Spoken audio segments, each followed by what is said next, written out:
There, that pressure into it. I mean, and the thing is, if there was one team possibly as poor as us in Germany, it maybe was Poland. So home to Poland is probably, well, it's either the best start he could have hoped for in this Nations League game because it's a very winnable game. But then if we don't go and win it, as you say, Scott, the pressure's ramped right up. I mean, imagine if we're starting with a trip to Portugal next Thursday. We could be if you don't beat Poland at Hampden, or you get beat at Hampden, and 3 days later you need to go to Lisbon and you've got Portugal away. I mean, that's tough, very tough. I mean, he's brought in 2 or 3 new players to the squad, a couple of younger players. I mean, what a baptism that will be for them, for the likes of Doak or Max Johnson or whatever coming in to these high pressure games. I know it's only the Nations League, but because of what happened in the summer, because we've fought so hard to get to this, this top tier of the Nations League, as you say, Fraser, fans will turn up expecting us to go and beat Poland on Thursday, and if it doesn't happen, he's under major P.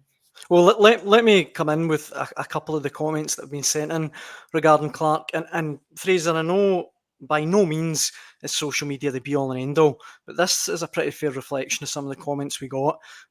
John Neal, Clarke should have been sacked, bring someone else on board, fresh ideas, he had his chance. Nick Doran, look, I know Clarke got us to 2 tournaments, however, a performance and inability to change tactics has to be called into question. Trevor Phillips, great, another campaign of boring, unadventurous, snooze-filled football. No point in qualifying if we're going to play like we did in Germany. It's embarrassing. Just one on the other, there was one comment pro Clarke that I found from David Shaler. That's John Carver. He says, I'm glad he's staying unlike others. I've got numerous criticisms of his style and starting selections, but come on, folks, we beat Spain and we're unlucky against them in the away game. I think you said it, Scott. He's under pressure, serious pressure already. You know that? There's the qualifying campaign was brilliant. Nobody's taken that away from Steve Clarke. I mean, some of those results were incredible. It's probably exceeded all our expectations, but we've now went to the last 2 tournaments and haven't turned up for any of them. And this one in Germany was the one where things were meant to be different. All the chat before it from the staff and players was about how they'd learned their lessons for Euro 2020, and it was going to be better. We were going to attack the tournament because we had the players to do so. We'd showed that in qualifying by beating Spain and beating Norway, but it didn't happen.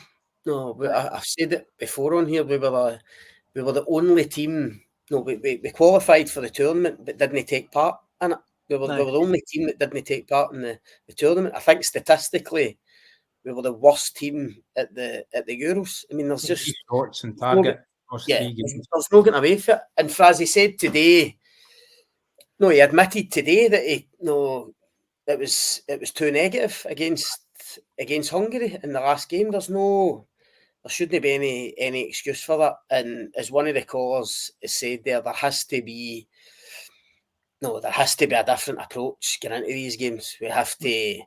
Listen, we all understand we're Scotland. There's got to be a defensive structure. We need to be solid. We need to be hard to beat. We get that. But we need to have some shots on target. We need to get some crosses in. None of that happened at the Euros. So, do you know what, Scott? The players need to take their share of the blame as well, because Clarke shielded them for their failings in Germany. I'll hold my hands up. When I saw the starting line-up against Hungary, I thought, all right, okay, let's go at them. And for some reason, I think Clarke admitted himself today, partly game plan, but partly on the players as well. It's up to them to take the game to Hungary. Hungary are happy sitting in their own 18-yard line. I remember umpteen opportunities to get the ball in the box, and either the ball wasn't good enough or they took the wrong option. That's on the players. So Steve Clarke can't take all the blame for this. We had good players, better players than what our performances showed in Germany. And I just think the players need to take a massive portion of the blame as well and come back strongly in this Nations League campaign. Time is against us a wee bit, guys, but before we wrap up, I want to actually just mention the squad itself, because I don't know about you guys, I was a wee bit surprised. No, I mean, I was delighted to see Ryan Gold in. I think it's crazy that he's 28 and still doesn't have a senior cap. That just is unfathomable to me. But Connor Barron, did he surprise you that maybe he wasn't in? And as well, Fraser, we've talked about Craig Gordon before. I was a bit gutted not to see Craig Gordon in again. Been playing for Hearts. I saw him in the Pilsen game last week pulling off a great save. For me, he saved with his forehead on Sunday. That got me right out of my seat. I was at the game. That got me right out of my seat. That was incredible, that save. Well, I would still... Our colleagues are saying, does that go down as a save because it hit him in the head? All right, no, it doesn't then. No, anything. He's still one of the best three keepers at absolute worst, surely. I don't know. Hearts are still shipping goals, and I'm not saying it's Craig Gordon's fault. I think even me, it's time to draw a line and move on now. Robbie McCrory is getting regular game time. Angus Gunn is a recognised number one, and I'm happy with that. Craig Gordon's coming 42. You know, am I right in that? 41? It's 41 now, aye. He's coming 42 in Hogmanay. I don't know.